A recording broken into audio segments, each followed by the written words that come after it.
So, Tate, I have great memories of living and working in London. Such a fabulous city. Absolutely loved it. But I have to say, I love getting out of London too and traveling and all that kind of good stuff. And it's funny, if someone said to me 20 years ago, I'd be having this conversation with you today, I'd be kind of like, no, I guess my own career, much like yours, has kind of taken many twists and turns along the way to lead me into kind of, this area of talking every day about menopause and also hormonal health. And I guess if we just dive straight in there, Tate, and would you like to share your experience of menopause? Yeah, sure. Why not? I guess the menopausal symptoms started for me when I was about 2 years into taking testosterone. And it really started once I made the switch from Testogel, a gel form of testosterone I applied on my shoulders every morning, to Nebido, which is injected at the top of your buttock and is a really strong form of testosterone. So, what I think that did was kickstart those menopausal symptoms for me. Within the first 6 months of taking testosterone, I stopped menstruating anyway. So that would have fast tracked me through traditional perimenopause. But then what I first started getting was symptoms of dryness in the lower region. Now, I'm happy to say the word vaginal dryness, but some trans people feel discomfort around that word. So it might just be best just to use lower region to anybody that's listening.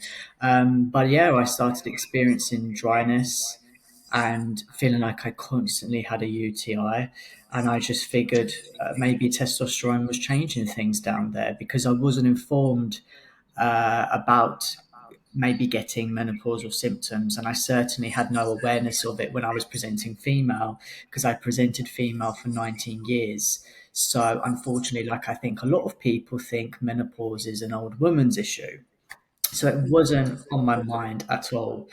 And I kept getting these symptoms of a UTI. I kept going to the GP and doing lots and lots of urine samples, all coming back negative. And I thought there's something at issue here. So I presented it to my GP, NHS, and they said, we don't know what this is. Let's keep doing the tests. Are you sure you don't have an STI? Are you sure you're not pregnant?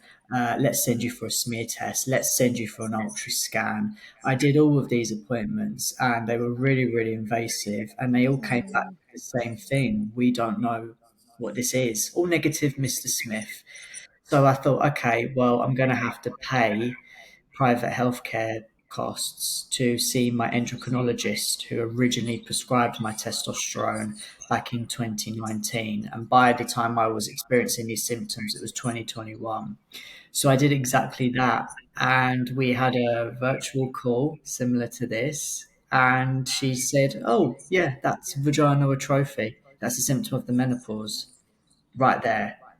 And I went through 6 months of invasive procedures, fighting with my GP, going, I'm worried. It's something going on down there. Is there something I need to be aware of that hasn't been researched into? And yeah, just to get that couple second answer for £170, may I add.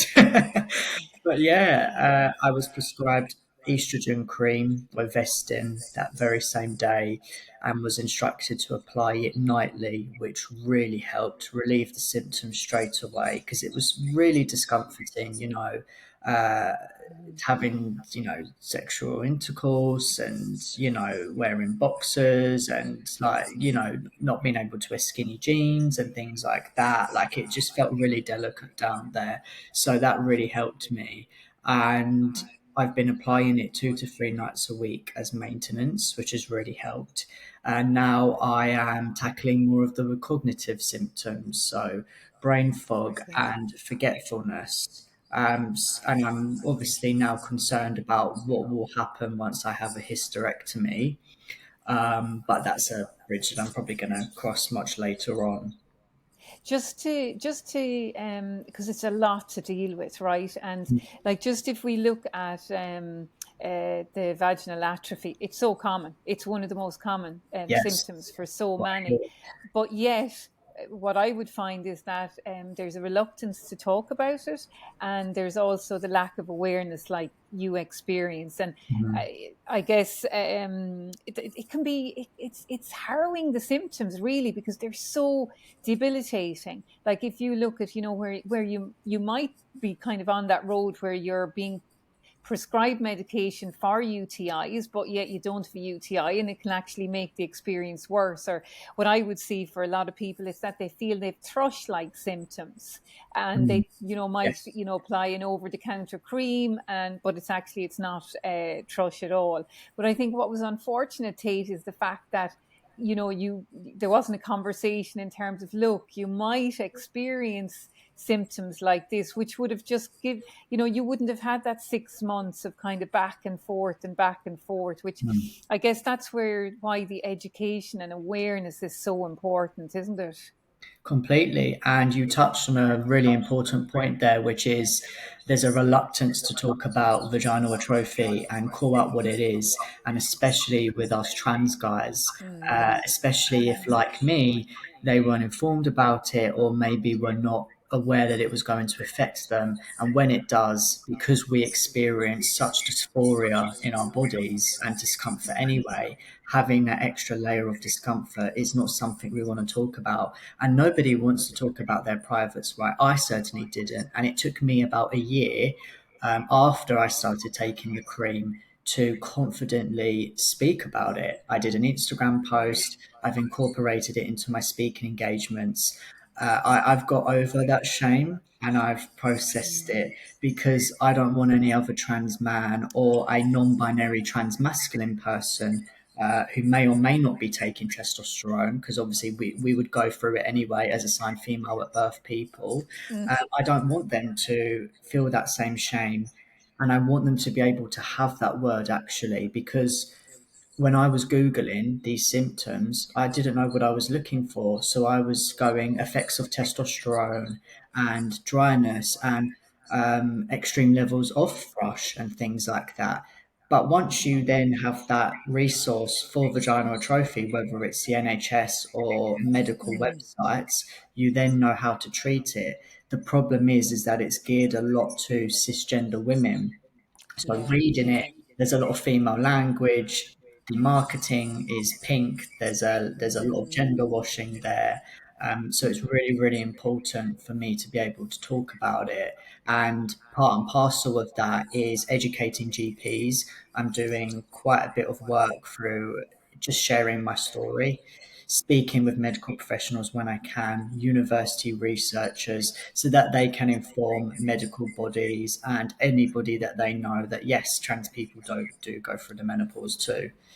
Yeah, and that's so important, isn't it? Because unfortunately, we know, like in terms of research awareness, when it comes to trans health, it's nowhere near what we'd love it to be, right? Mhm. Definitely, So, definitely.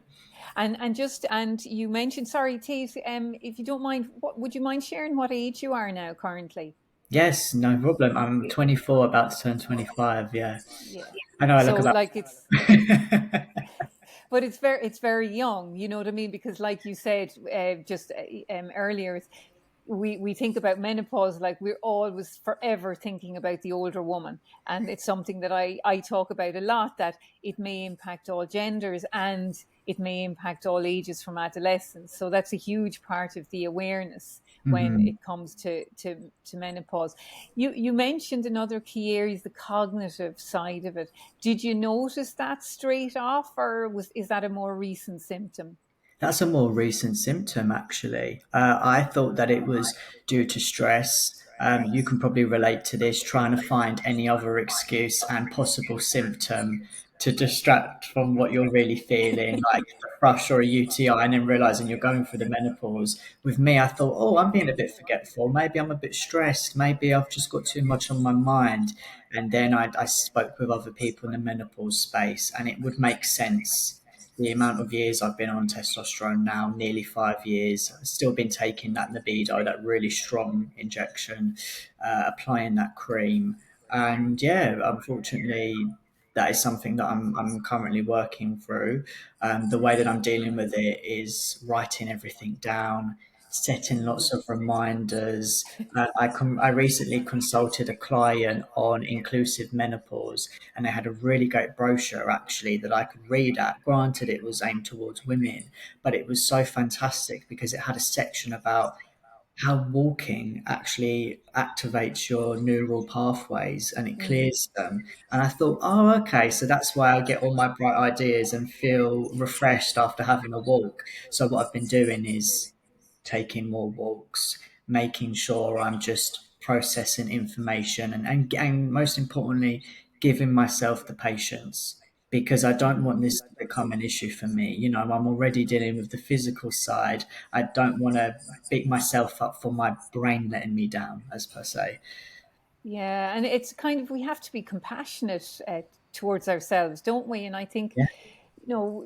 that can be challenging at the best of times, but I think particularly when you've got challenging symptoms of menopause, it's more important to be compassionate.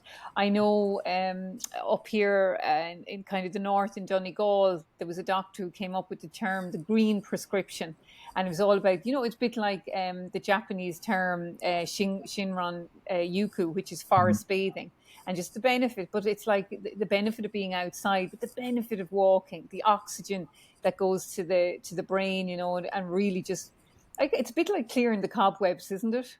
Well, completely. Yeah. And it really, really important from that cognitive side.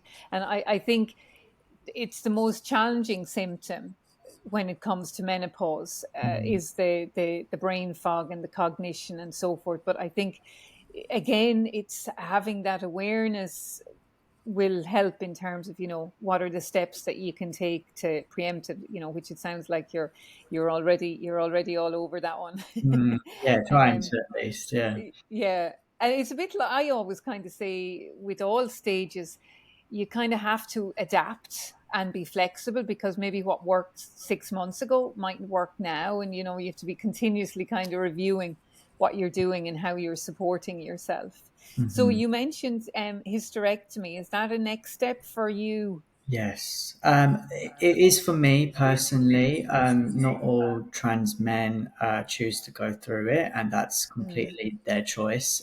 But for me and how I feel in my body, I don't want to birth a child. I would prefer to have that system taken out of my body just to reduce the risk of anything, God forbid. But yeah, that's something in my near future. But I don't mm. want to rush into it just at the moment because I had my chest surgery about 3 years ago, and that was a Okay. very, very major surgery for me. And I thought that it was going to be the only one I was going to have, and it really took it out of me, if I must say, especially being under anesthetic for the first time and that recovery. So I'm certainly in no rush to have a major surgery. Mm. And I just want to give myself enough grace and time to settle into my body, celebrate those 5 years on testosterone, turning 25, going, okay, like I feel like a bloke now, 25-year-old guy. I see who I want to see staring back at me, and then have that surgery and then look to recover and get on with my life. That's very wise, Tate. There's a lot of wisdom there in terms of, taking the process slow. And I think that's very, very important, isn't it? Yeah, our bodies are delicate things, and I certainly at times feel fragile with these menopausal symptoms. And let's not forget, I'm still medically transitioning. I Mm, look mm, masculine enough. I love the way that I look, but I know I can look better, and my body is still changing. I'm going through a second puberty, hence why I look so young. But I've really got to give myself that patience. I mean, I didn't always have that mindset. I wanted to get rid of those menopausal symptoms.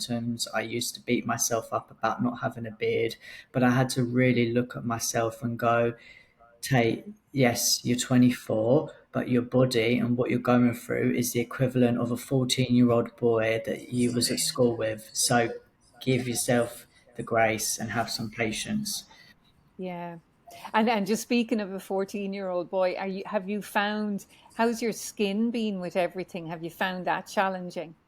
Well, surprisingly, I haven't suffered from acne. I put that down to, and I don't know if this is right, my vegan diet. I wash my face regularly anyway, and I think good genetics is part of it as well. Because both my Okay. mum and dad had good skin, particularly my dad, and I mean I've taken very much after him. It's the back though, so I've saved Okay. it from my face, but it's all gone onto my back. So I've got the joys of having, yeah, like 14-year-old back knee. But it's just a case of, using a good brush, exfoliating, making sure you don't stick shower gel on there and leave it. But yeah, Yeah. it's funny. That to me, and the hunger, sweating all the time, sometimes needing to shower twice a day. That's literally like what I remember the secondary school boys' puberty being like, and now I'm experiencing it. Yeah, yeah, and yeah, it would be kind of, I have a 14-year-old, so I kind of, Oh, okay, living. you can I'm relate. living. Yes, I can totally relate, totally relate. Fantastic. He was only asking me last night, how he could get rid of his blackheads, and of course he won't let me touch them. And then he's like, "Can I go somewhere? Can I go somewhere and get rid of them?" And I was like, "You can just do them yourself. I Yeah, can show you." you bring up a good point actually. My pores are definitely more open. I've just realised that actually because I forget there's so many changes with testosterone. The minuscule ones go unnoticed by me, but yeah, definitely I notice blackheads and pores and stuff. But I do Mm. it myself. But no, you should definitely call for help since you know about it. Yeah. And isn't that why you mentioned earlier that you kind of keep a track of everything, you write it down? Like that's really important, isn't it? Because Hmm. well, with the cognitive side too, you can forget, and sometimes you can be making progress in relation to the symptoms, but you might actually forget because some other symptom then comes in and you realize, oh, actually I'd forgotten about that. Or I always find that hugely beneficial in relation to our health, because we can just forget really, whether where Yeah, we're making progress, and lose sight maybe of the fact that we are making progress. And definitely. Tate, what about in relation to the workplace? As you know, we've spoken about, I do a lot of work in workplaces in Ireland and Hmm. internationally, but what's your experience been to date of, from a trans perspective, but also from the perspective of the young early menopause? What's in the workplace? How have you found that? I, well, workplaces I've seen have not taken into account the trans experience when it comes to menopause, and also people of color as well, which is really disappointing. A lot of times when we see private healthcare websites, which is offered to corporates, or marketing, or leaflets and brochures, it's depicting a white elderly woman, and that just really narrows what people think that menopause looks like. So when I was transitioning in the workplace, I'm self-employed, set up my own business now, but there was nothing really offered to me that could either pre-warn me, or if I was experiencing it, I could go to somebody for support and talk about it. I mean, I didn't offer that information up to my private healthcare provider, but I reckon if I did, I don't think they would have been well equipped. I mean, they didn't really know what my chest surgery was when I wanted them to cover Okay. the costs, let alone menopause. But I am seeing a lot of work being done to update inclusive language, which makes Mm, me really happy. And I would say to anybody, listening or watching, when you're speaking about trans people going through the menopause, you don't need to eradicate the word woman. That's not what we're trying to do. But when you're referring to menopausal women, just add and trans people. Or you can mm, say people yes. experiencing the menopause, Mm, menopausal people. I get it. You might want to be inclusive of other people, but you don't need to say women, trans, and non-binary people. If it's going to save you the time, just say menopausal people. That's what I've got in the mhm, habit of doing as well. Because remember, I still have to use this language even as a trans person. So I'm seeing a lot of that now being done in policies, conversations, yeah, workplace webinars. I'm being invited to these events now, which is absolutely fantastic because brilliant. I can Yeah. see how eye-opening it is for the audience, and actually it makes you recall back to your GCSE, biology days where you go, oh yeah, if the testosterone does suppress well, no, sorry, if the estrogen does suppress, then obviously the testosterone is going to affect that as well. And that's why the menopause would be brought on. So I love seeing that light bulb moment. I think that's something that I've been really passionate since I started talking in workplaces years ago, was to include that inclusion piece of it. The fact that, the fact that menopause can impact all genders, and I think Mhm. that's a hugely important part of the conversation. And I hear what you're saying in terms of, particularly I hate when I see the photos of the gray haired older woman, because that's just not representative at all. I think I've seen very progressive changes here in relation to that, where the stereotypical isn't there, but now it still comes up. Don't get me Yes, wrong. But I will say to you, Tate, when I review a lot of menopause policies, it's the one area that I will go back on is the inclusive language. And you'll thank you. generally find some companies have been fantastic, but they don't mind. They're thrilled when they get the feedback that, listen, you just need to make it a little bit more inclusive. Mhm. And they're thrilled then to get that feedback, because I think bring, once you make people aware of it, they're very happy to support. It's just that Yes. awareness piece. I agree. Hence why we work with them, right? Because they don't know the language and they need support Yeah. with it. And, people like us, we're happy to support them. Yeah, and I think really too, what a lot of people are afraid of, they're afraid of saying the wrong thing. And Yes. I get that, because they don't want to offend. And, that can maybe make you shy away from talking about something or a topic or subject, whatever. But I think once you have the language, I think that's where, you won't offend someone. And I think also, I think people are just very happy to be included, even if maybe your P's and Q's aren't 100%, if you Mm. know what I mean, you know. Yeah, completely agree. Um, did you find, Tate, when you went to the health insurance company with your chest surgery, was it covered, or was that an issue for you? It was covered in the end because I had to Very fight good. for it. But I was very lucky that I was working in a really supportive workplace and the whole firm was behind me and they really Brilliant. advocated for that change. So I was very, very lucky. They already covered bottom surgery anyway, but they just needed an out trans person to come along and say, hey, listen, you know that this surgery is just as important as Hmm. well. Let's not police trans bodies because bottom surgery doesn't dictate my transness and actually no Hmm. transition looks the same, and there are going to be many more people entering the workplace wanting you to cover these costs, just like someone who might be going through IVF or Yeah. surrogacy or fertility packages. Yeah, very, very true. That's it. And unfortunately, we do know, like, fertility requirements and are just on the increase. So Mm, and again, it's very important, that all these procedures are covered.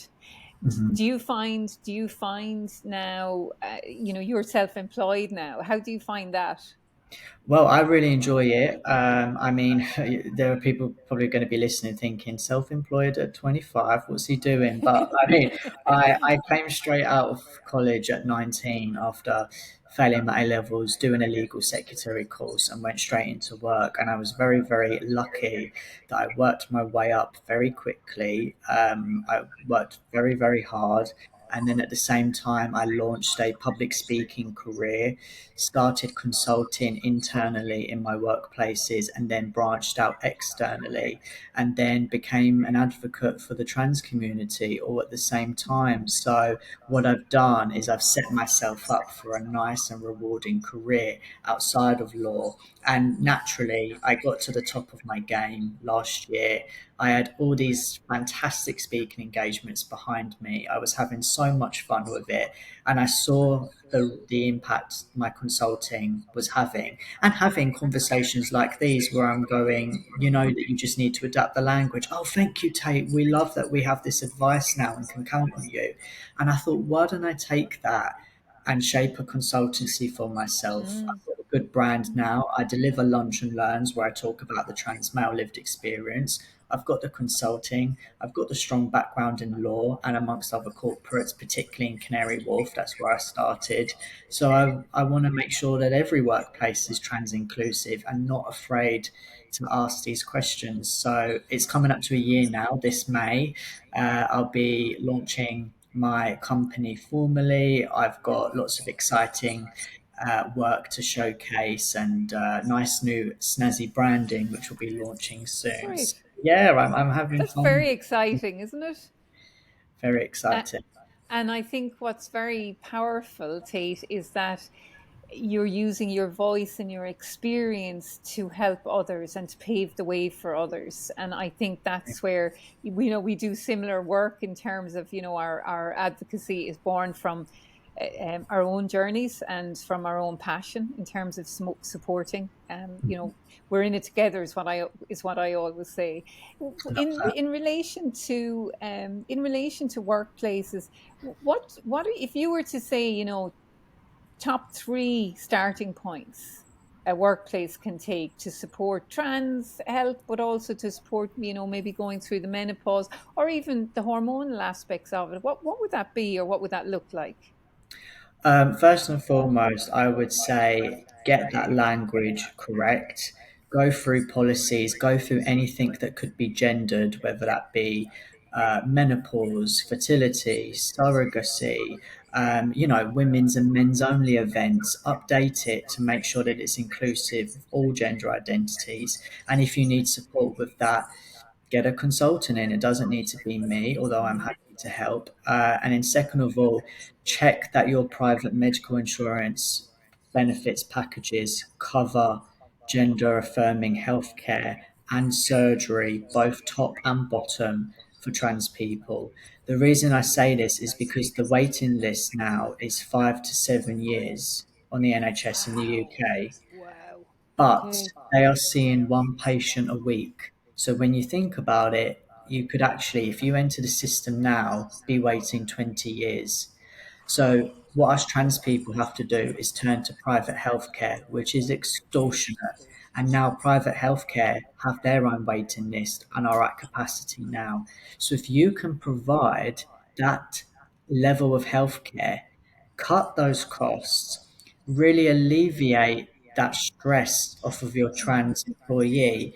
I mean, you're not going to be taking the financial burden off them, but also, most importantly, the mental burden. And I'm sure Yeah. you would want that for your Yeah. trans employees.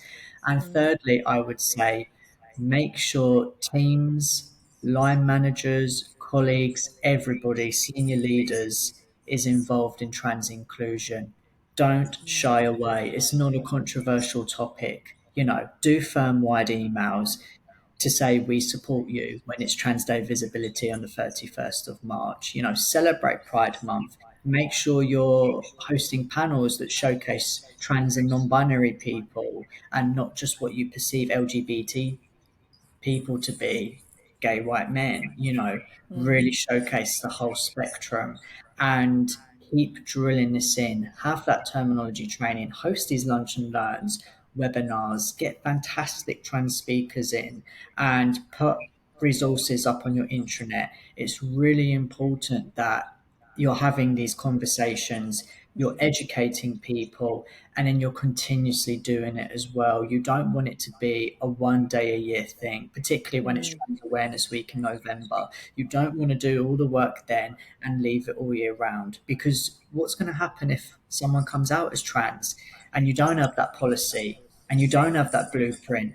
and the line managers aren't trained on how to deal with this? Mm. You must Mm. do the work first. It's so simple, right? Mm. But I think Mm. people think because the word trans is attached to it, it's a lot more difficult and controversial. But all you've got to do is speak to a trans person like me. There's plenty of Mm. consultants out there who can help you with just going, have you thought about this? No, it's Yeah. okay. You don't need to say that. Use this word instead. Don't worry, you're doing the right thing. Here's how I can help you. Yeah, and that's great in that you're coming from the legal background as well, and I think it's all about, like, if you think from a manager's perspective, and look, we are making great progress, but if we were to go back 5, maybe 10 years, it's the uncomfortable feeling, if someone comes and talks to you about their menopausal symptoms. And it's the same issue if someone comes and talks to you about their trans health. It's the uncomfort, because we're not comfortable talking about it. And I know, I would certainly say, when it comes to awareness here in Ireland, we've a lot of work to do yet in this area, for sure. So I think in the UK, I think, again, you're definitely ahead of us, in respect to this area, in the workplace and outside of the workplace. But I think we've a lot of work to do yet. Bless you. Um, yeah. But then, you see, this is where in ways, we tend to mirror, community, society wise. The UK and Ireland tend to be very representative of each other. So, if we Mhm. look at the menopausal space, the UK is certainly, ahead of us in many respects, but we've caught up very, very quickly, and we're Mhm. continuing to do so. And I think it'll be the same in relation to, trans health, that we will catch up. It's just going to take us. It's just going to take more time on our end. Right. Even more Um, the incentive for me to do more work here so it can translate over to Yeah, you exactly. then. Yeah, no, it is, and it's like that's where it ripples down, and you tend to find a lot of a lot of our research, etc. It will be looking at what other countries are doing, and of course, the UK is so close to us. Mhm. That we do tend to, when we're looking at menopause, menstruation, all of that. Mm. You know, we always kind of, the UK is the closest. If you look at North America, they're very behind in relation to all these aspects. So, yeah, I think it's just, yeah, so you're paving the way, which is a great thing. Thank you. That's very, very kind of you. Yeah, and I know what it's like when not necessarily, you're not a lone voice, but I know when you're one of the early voices, in any field, it can be a bit like, oh, okay, who Yeah, else I is think out there? there's only a couple of other trans men that are speaking about menopause, and I happen to be the most prominent one, probably in the corporate space in London. Unless Mm, there's somebody else that I'm not aware of, someone can obviously prove me wrong.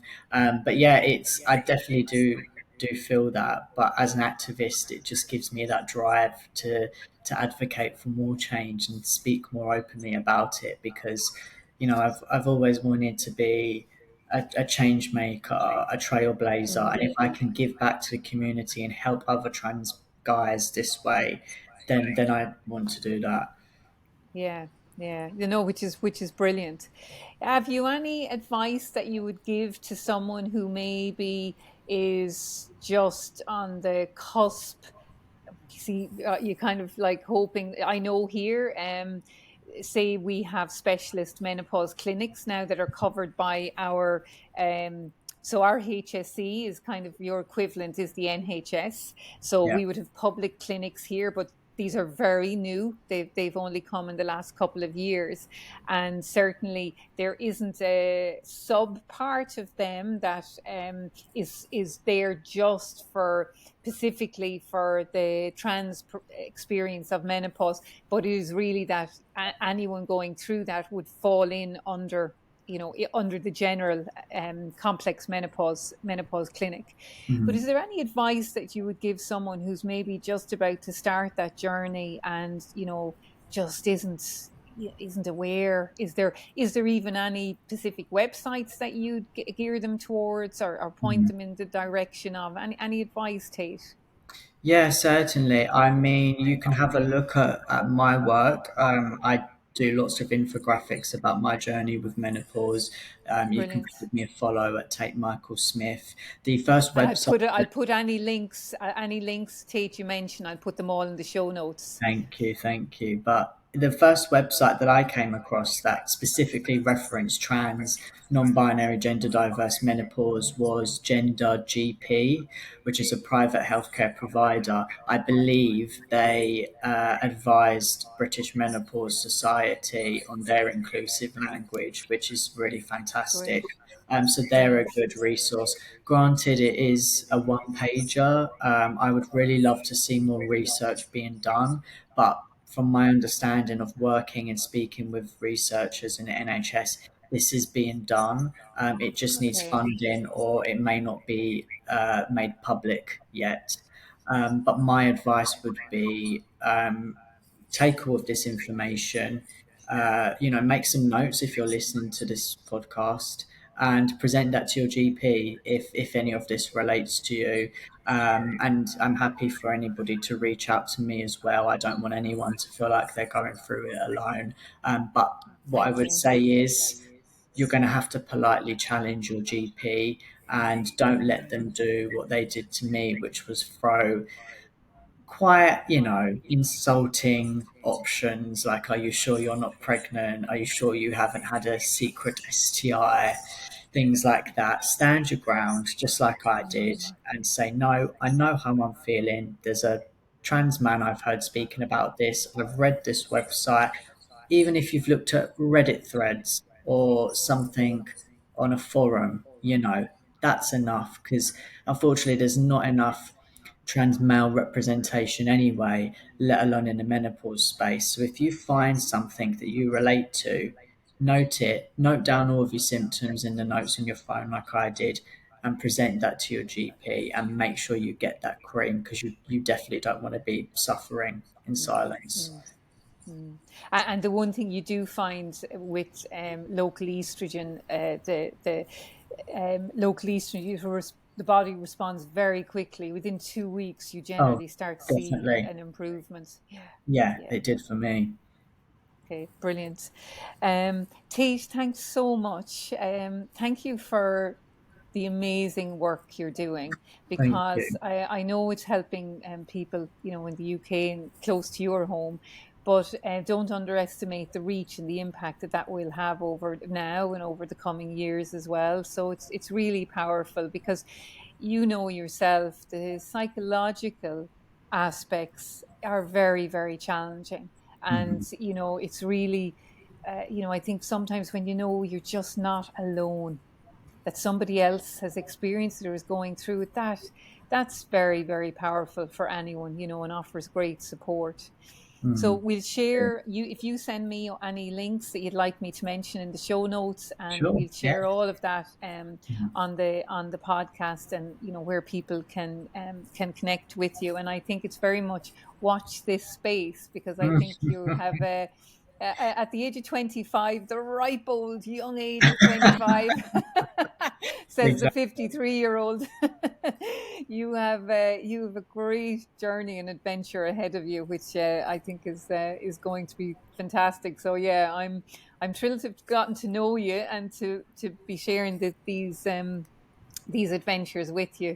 So, Tate, thanks a million, and thanks for everyone for tuning in to another episode of Menopause Uprising. And please do check out the show notes, give Tate a follow on Instagram, and check out all the resources that we'll link below as well. Thank you. Thank you.